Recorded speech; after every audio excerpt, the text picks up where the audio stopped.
Hello, and welcome to SoberCast, where we provide AA speaker meetings and workshops in podcast format.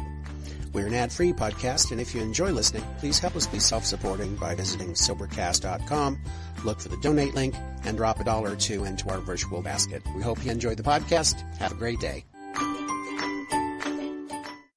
Hi, y'all. I'm Mindy. I'm an alcoholic. And my day, Grace, is the 6th day, February 1988. So I'm supposed to do step 3. It's really kind of hard for me to talk about step 3 without kind of talking a little bit about step 1 and 2. And the reason for that is because steps 1 and 2 happened for me almost at the same time. Step 1 for me was the recognition of my powerlessness over my disease. I mean, I knew my life was unmanageable. That was pretty obvious, but that I had the craving to drink alcohol, and that I couldn't stop drinking once I had alcohol in my system. That was something that was really new to me. I never thought I wanted to stop drinking. I used to say, people would tell me that I needed to stop drinking or that I needed to slow down, and I would say, why I can stop anytime I want to. I just don't want to stop. When the truth of the matter is that I really couldn't stop, and I'd never really tried. So that, that's what step 1 was. And then the second step was, for me, was, once I realized that I was powerless over alcohol, that I needed to ask God for help.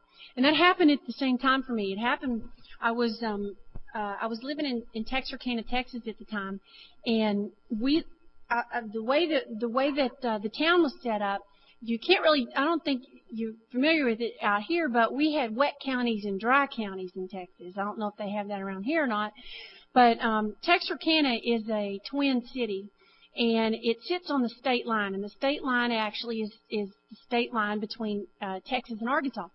Now, on the Texas side, which is Bowie County was dry.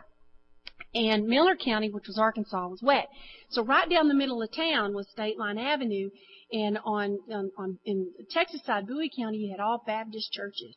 And then on the Miller County side, in Arkansas, you had liquor stores, see?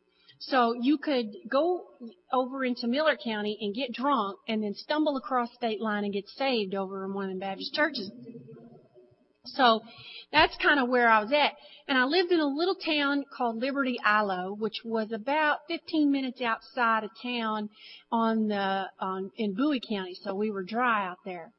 And I had already been into town. I lived out on a ranch. I was working on living and working on a cutting horse ranch, and I'll talk to any of you about I don't know what the heck that is later. But I was living on this ranch, and I'd already been into town. It was before noon, and we have drive-through liquor stores there. And I know that I don't think you have that around here. I'd say that to many people, and they're like, "Oh man, that's like cool, drive-through liquor stores." So, the Rock House liquor store was just across the state line, and I'd already been there. It was before noon, and I had a half a pint of Bacardi Light rum. And now my tolerance level had gone from drinking like a fifth a day to drinking a half a pint a day. And I never knew if I was going to go into a blackout, after drinking that half pint. I always knew when I was going to go into a blackout was when my nose got numb, see? But there was a girl in AA there, her name was Eva Gale. Eva Gale always knew she was going to go into a blackout when her butt got numb.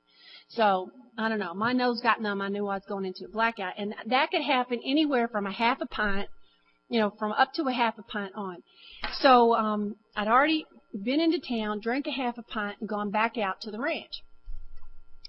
Well, you know what happens after that. I mean, the craving sets in. But I didn't know that. I didn't know that at the time. And so any little excuse to go back in and get a drink, right? So I got in a fight with one of the horse trainers, and I thought, I'm just going to go back in. I'm going to get another half pint. Now this is a trip now, I mean, why I didn't get it's like I'm trying to fool myself. I'm trying to hide my own liquor consumption from myself. So by just getting a half a pint. So I go back into town. Now, I'm at this stop sign right beside a Baptist church. And I look up and I can see the Rock House liquor store right up in front of me. And for the first time ever, I did not want to go get a drink. It was the first time. And I started pounding on the steering wheel, saying, oh, God, please no, not again. Please no, not again. And with every fiber of my being, I did not want to go get a drink. That was the first time ever. It was the first time I ever didn't want to drink. But yet at the exact same time, there was a force inside of me that was, it was an urge that was so strong that I knew that I had to drink. And here's what it felt like. It felt like I was being ripped apart like a vise. And that it was being ripped apart like this, and that this side did not want to drink, and this side knew I had to get a drink, and I was like stuck somewhere in the middle. I was being ripped apart, and I was crying, and I was pounding, please no, God, not again. And I believe that just for a brief period of time, that was open just long enough for a drop of grace to drop in, and it slammed back shut. And of course, what did I do? I went and got a drink, because alcohol will always win. Whenever it's in my system, it will always win. So I did. I went and got a drink. Another half pint, drank it before I got out of the parking lot. And I don't have any idea how long after that I ended up in Alcoholics Anonymous. It wasn't long, I don't think. Could have been a week, could have been 2 weeks, could have been 3 weeks for all I know. But I ended up in AA. And one of the things that I very first was told is that if I want to stop drinking and I want to stop hurting, that I would do everything that they would tell me to do. And all I said was, yes, sir. You know, Mac T was the one that told me this. You know, I was told, you know, that I needed to get a sponsor. And I had a problem. Because, see, I didn't like men and I didn't like women. And in 1988 in February in Texarkana, Texas, that's pretty much all we had in AA at the time. So I was at a deficit already, or he's already having a problem. So I figured I'd pick the lesser of two evils, and I got a man as a sponsor. And you know, I didn't trust you women, but I figured I could control you boys. So I got a man as a sponsor. And one of the first things he told me was, you know, you want to stop drinking, you want to stop hurting, you'll do everything I tell you to do. If I tell you to go stand in the middle of the road and paint your butt red, that's what you'll do. And I said, all right. Now, see, I was already being set up for willingness. I'm being set up for the third step. So one of the things that he told me is that you're going to have to get a woman as a sponsor. I'm like, oh, well, no, I didn't sign up for that. I said, you know how I feel about women. What am I supposed to do? And he said, you need to get, it's easy to pick a woman sponsor. You get the woman you are most afraid of. Well, I knew immediately who that was. That was Diane. Diane was like 5'2". She was the DCM. She was in every single meeting I was in. She opened her big mouth in every single meeting that I was in. She was everywhere I went. I mean, Diane was just everywhere. And every time she talked in a meeting, she was looking straight at me. And again, I was being set up for the third step because I walked up to her and because I was willing. And I said, Diane, will you be my sponsor? And she looked at me and she smiled and she looked at me and she said, oh, I'd love to. And that was the nicest thing she ever said to me. It just went downhill from there. But one of the things that they taught me was they got me, you know, into the big book of Alcoholics Anonymous. And they got me into the steps. And I remember whenever I did the third step, I actually did the third step with Mac. And what we did was we said the prayer. See, we said the prayer, which is on page 63. It says, we're now at step 3. Mindy F said, to our Maker as we understood him, God, I offer myself to you to build with me and do with me as you will. Relieve me of the bondage of self that I may better do your will. Take away my difficulties that victor over them may bear witness to those that may help your power, your love, and your way of life. May I do your will always. Now, we said that together on our knees. And then we got up and he said, all right, start writing. Now, but the thing is it doesn't tell you. If you look, the very next sentence says, we thought well before taking this step, making sure we were really ready, that we could at last abandon ourselves utterly to him. It doesn't tell you to think real careful about it before you take the step. It tells you to think real careful about it after you take the step. So, I thought that was kind of I thought they were just kind of a sucker punch. But nevertheless, I was really willing to do anything I was told to do. I really didn't have much of an understanding about what step 3 was. What I've come to understand about step 3 is it's the magic fairy dust that you sprinkle over all the other steps to make them work. Step 3 is an action step, and I didn't really quite understand what the action was. Well, first of all, the action certainly is in actually saying the prayer. But the action also is in that it's an implied action too. My sponsor had to, I was a little dense. I'd been, drinking a little while, and I had a little brain damage. And so they had to speak to me in metaphors. They had to speak to me in pictures. And this is the way she described step 3 to me. She said to me, there are 3 frogs on a log. One frog decides to jump off the log. How many frogs are on the log? This was a dilemma for me. I had to think about this. And she explained to me that there were 3 frogs on the log because the one frog only decided to jump off, but he didn't take any action to do so. And I thought, oh my God, that's brilliant. That's just the most brilliant thing I ever heard. And then I understood that the only way that step 3 actually becomes real is if I take the next step. That's the only way that step 3 becomes real. Now, why is that? Why is it that step 3 is only real and is only like you turn on the magic action of step 3 if I'm working the next step? Well, it actually tells me right here in the prayer. And I find this fascinating. It's really all over the big book, and it's in the 7-step prayer. It's in all the prayers. But it says, God, I offer myself to you. And I don't do the these and the thous. And it tells me I don't have to, so I don't. It says, God, I offer myself to you to build with me and do with me as you will. It's not my decision. It's not my life is no longer my business.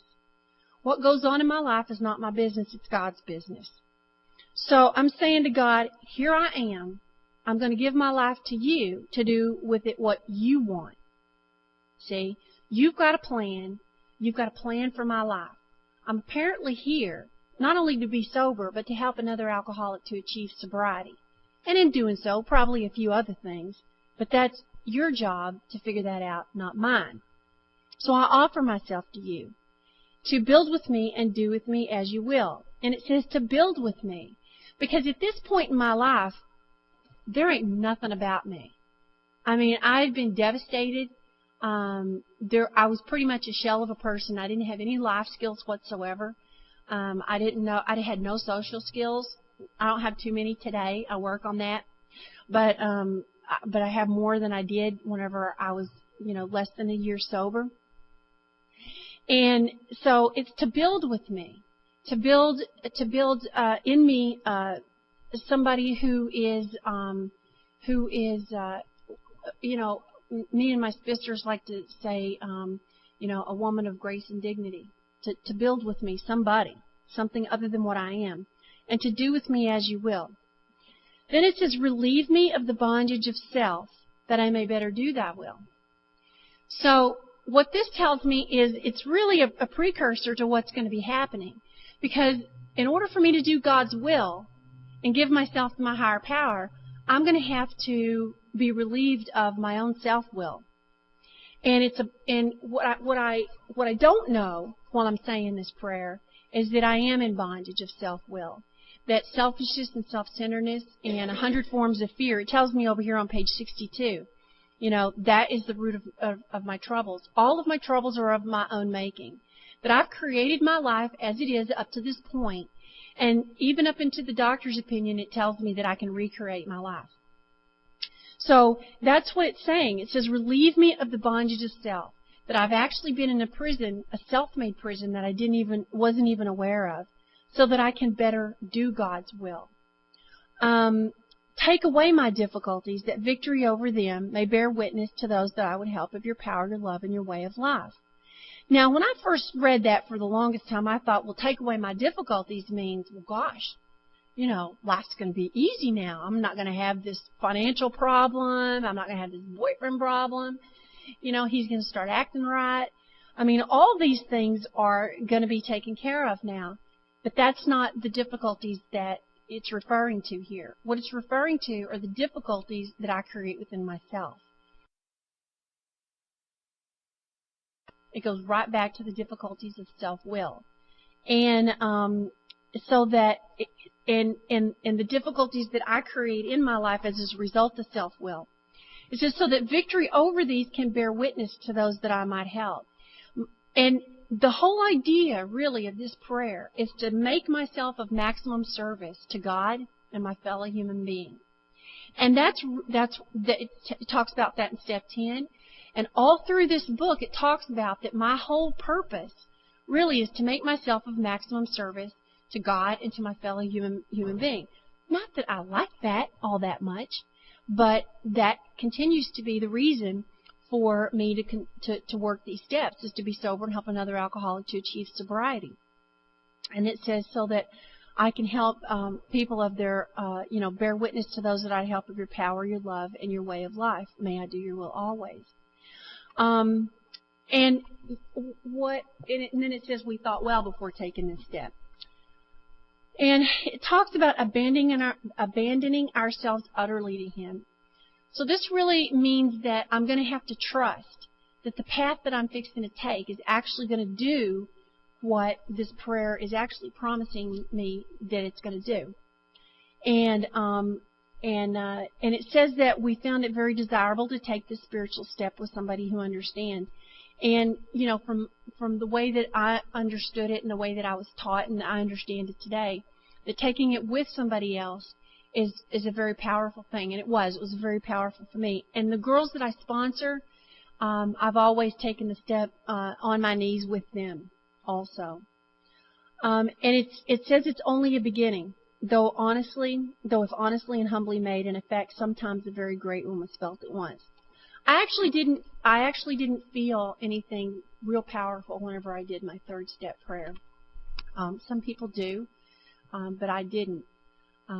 But with regard to the third step, I don't know. I just continue to think of it as the magic fairy dust, because I can always take a look if I'm balking on one of the steps. If I'm at step 4 and I get stuck in the middle of step 4 and I stop, I'm not working step 3.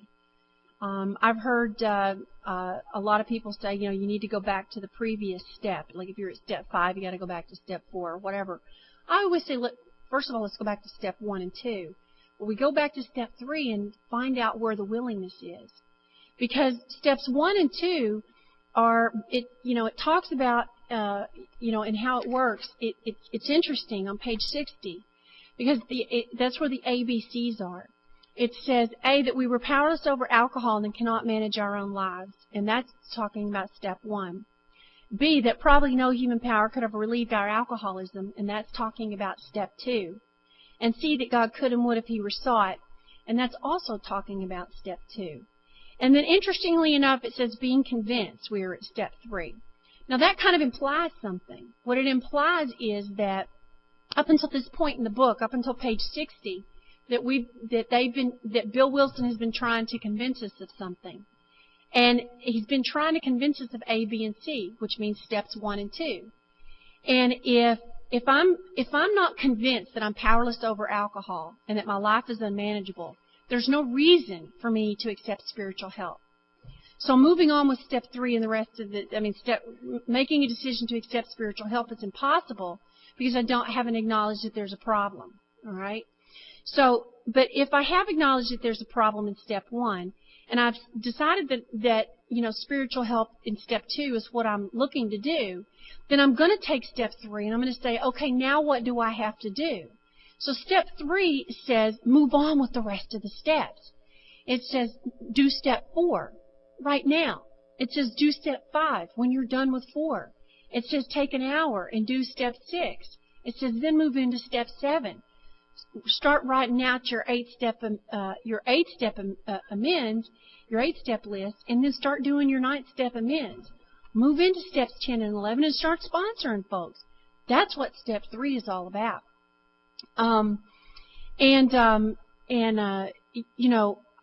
It's interesting how Bill Wilson actually originally wrote this in the original manuscript. And I pull this out all the time. In the original manuscript, he actually says, our description of the alcoholic, the chapter to the agnostic, and our personal adventures before and after are meant to sell you 3 ideas, right? That's what he says. That we were alcoholic and could not manage our own lives, that no human power could have relieved our alcoholism, and that God can and will. All right? Then it says, if you are not convinced of these 3 vital issues, reread the book up until this point or else throw it away. Because it is completely useless to do step 3. I mean, there's no way you can do step 3 if you're not convinced of steps 1 and 2. So,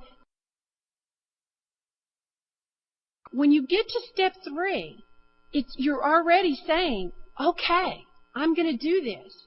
So and then there's the question, how do you turn your will and your life over to the care of God? Exactly how do you do that? And the answer is simple, like I just said, is you do the rest of the steps. It's not this, okay, God, here you go. And then God just says, okay, you're what? It's no, whatever, sprinkle, dunk, whatever you do, and you're done. Bake at 365, and you're done. It doesn't work that way. We have to move on with the rest of the steps, and that's my understanding of step 3. It's very simple, It's very simple, and it's a precursor to, in the way that the step the prayer actually reads. It's a precursor all the way to step 4. It's a precursor, and because if you think about it, to build with me and do it, relieve me of the bondage of self. That means that we have to go in and we have to take inventory, and we have to then share that inventory with somebody. And it says, take away my difficulties, that relieve me of the bondage of self, and better do your will. That's telling you right there that we're going to be going into 4, 5, 6, and 7. That's for those of us who have done it. We know what's fixing to happen, But if you haven't taken it before, you just say the prayer, and it's like, okay, I'll do whatever you tell me to do next. And that's really where you have to be. I think a really cool part here where it's talking about turning your will and your life over to the care of God is where it's helping us to see that where it says selfishness, self-centeredness, that we think is the root of our troubles. Driven by 100 forms of fear, self-delusion, self-seeking, and self-pity, we step on the toes of our fellows and they retaliate. Sometimes they hurt us seemingly without provocation, but we invariably find that at some time in the past we've made decisions based on self, which later placed us in a position to be hurt. This is prepping us for step 4. That's what it's doing. Let's see. I have a note here. I have all kinds of notes in here. Let's see. Let's see if this makes any sense. Oh, yeah, at the bottom of page 67, I have a reference where it says our self-centeredness, it says and fear, it set in motion trains of circumstances which brought us misfortune we felt we didn't deserve, but did we not ourselves set the ball rolling? The spiritual axiom says that when we're disturbed, there's something wrong with us. And this all reminds me back in the doctor's opinion where it says that we can recreate our lives, which implies that we've created it exactly the way that it is. And what this step does is it gives me the first glimpse that I can now do something different with my life. That I can now I can use willpower in a positive way so that I can start writing, so that I can get a piece of paper and start putting down all of my resentments, that I can see that I really do want to be rid of this stuff. Because a lot of times what I found is that I want to hold on to some of this stuff, But once I'm convinced that look at how my life has turned out, look how powerful alcohol and or drugs has been in my life, and that, I really do need help, then I'm going to do whatever is necessary. If I've already got that that ball in motion of willingness, then I'm just going to move forward. It takes all of about 10 seconds to do steps 1 and 2, and then to say the prayer. You get up off your knees, so you can have all of about a half an hour sober, and you can start working your inventory. Really, that's about all there is to it. You can look in your own life to figure out, as far as the powerlessness over alcohol and the unmanageability of your life. So I find it very interesting the way that it's laid out here. I really like the way that my sponsor explained it to me, as far as it's just a decision, and it means absolutely nothing unless I move forward with the rest of the steps, and that the way that I turn my will and my life over to the care of God is to do the rest of the steps. It's really very simple, the third step promise here on page 63, where it says, when we sincerely took such a position, all sorts of remarkable things followed. We had a new employer. Being all-powerful, he provided what we needed, if we kept close to him and performed his work well. Established on such a footing, we became less and less interested in ourselves, our little plans and designs. More and more, we became interested in seeing what we could contribute to life. As we felt new power flow in, we enjoyed peace of mind. As we discovered we could face life successfully, as we became conscious of his presence, we began to lose our fear of today, tomorrow, and the hereafter. We were reborn. That's a promise that if we continue to have step 3 in our life, that these things can occur. But they can only occur if we move on with the rest of the steps. I'm constantly having to go back to step 3, depending on what's going on in my life. I always have to go back to 1 and 2, because periodically during my life, my life will become unmanageable again, and I have to make a decision. Do I want my life to be different? I get myself so caught up in what's going on, whether it's a job situation, whether it's a tragedy, like the death of my husband. No matter what it is that's going on, I can always make it a major calamity. I could have a hangnail and forget it. The rest of the day's shot. And I can make anything into a big deal, but I have to take a look and say, what's my real purpose here? And my real purpose is to be of maximum service to God and my fellow man. So I have to become willing again, and I have to be willing to take a look at myself. It's just a constant surrender, and it's a constant. I was just talking on the way over here with somebody about do I really have to do this all the time? She said, do I have to take a look and be aware that I'm an alcoholic and an addict? Do I always have to take a look and resurrender again? Do I have to, I just want to live my life. And I'm like, that's the way it is for us. We have to always remember. We have to always surrender. Because if we don't, we're going to be right back into that selfishness and self-centeredness, right back into that self-made prison that we were in, and forget any kind of peaceful life. It may not look as glamorous and as exciting on the surface as that old life did, but as you stay sober longer and longer, you find out that you get a peace that passes all understanding, even in the midst of trouble, and that even though you're sitting in a church, not necessarily, I guess this is a basement, I don't know, let's call it a basement, for lack of a better.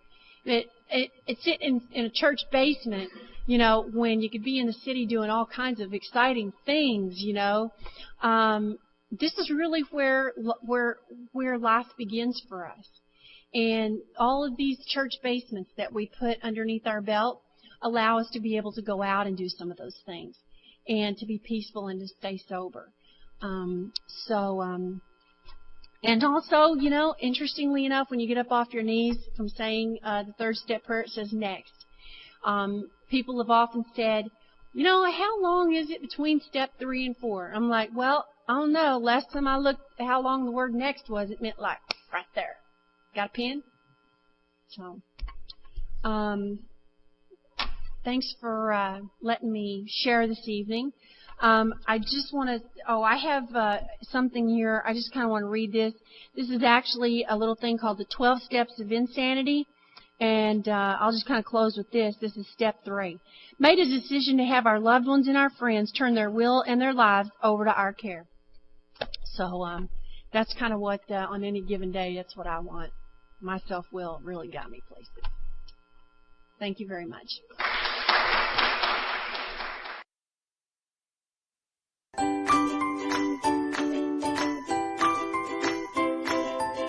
Thanks for listening. I hope you enjoyed the podcast. Sobercast is ad-free, and we'd like your help in order to keep it that way. So if you'd like to help us be self-supporting by pledging $1 or $2 a month, visit Sobercast.com and look for the donate links. Thank you very much.